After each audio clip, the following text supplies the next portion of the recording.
Episode के शुरुआत में हमें एक डंजन का सीन दिखाए जाते हैं जहां पर हमारा मेन कैरेक्टर सन जिनवू और उसका शैडो आर्मी और उसका फ्रेंड इन तीनों मिलकर जो है उस डंजन में गए होते हैं। और उस डंजन जो है वो ए रैंक का डंजन होता है। फिर भी उस डंजन में हमारा जो मेन कैरेक्टर है वो बहुत आसानी से वहां जीत जाते हैं। और जीतने के बाद जितना भी क्रिस्टल होता है उसका शैडो आर्मी जो होता है वो सभी उस क्रिस्टल को कलेक्ट करने लगता है।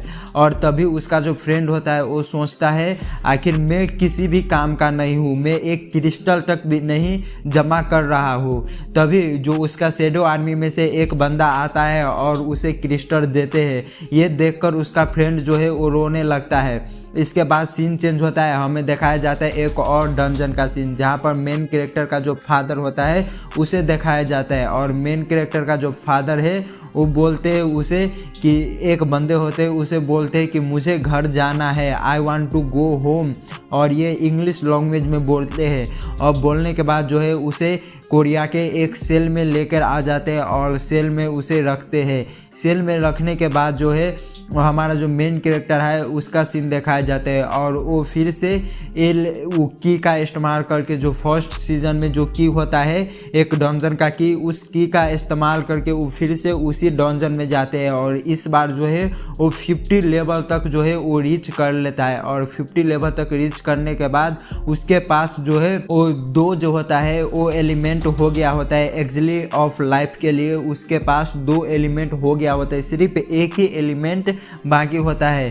तो वो मेन कैरेक्टर बोलता है कि नेक्स्ट टाइम जब मैं आऊँगा तो वो भी एलिमेंट में लेके जाऊँगा। उसके बाद फिर से सीन चेंज होता है और हमें दिखाया जाता है कि मेन कैरेक्टर का जो फादर है उससे मिलने के लिए यस रैंक का हंटर आता है। और नेशनल लेवल का हंटर होता है वो डोंग सुंग हूँ। और ये इतना ज़्यादा पावरफुल होता है कि उसके डैडी को बोलता है कि तुम्हारा नाम क्या है और तुम्हारा बेटा का नाम क्या है, यानी तुम्हारा फैमिली में कौन कौन है।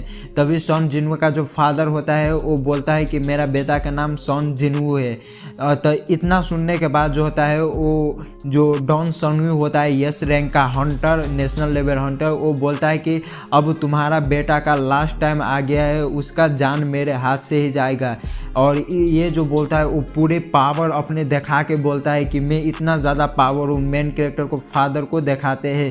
तभी मेन कैरेक्टर का जो फादर है वो थोड़ा सा अपना पावर दिखाता है। ये पावर देख लिटरली दोस्त वहाँ पर जितने भी हंटर होते हैं उस सभी का पसीना छूट जाता है, क्योंकि इतना ज़्यादा पावर होता है कि उस सराउंडिंग के जितने भी हंटर होते हैं उस सब का पसीना छूट जाता है। एक तो बेटा के पास भी इतना ज़्यादा पावर है सन जिनवू के पास, और उसका फादर जो है वो और भी एकदम शैडो मोनार्क जो है उसके पावर लेवल का है।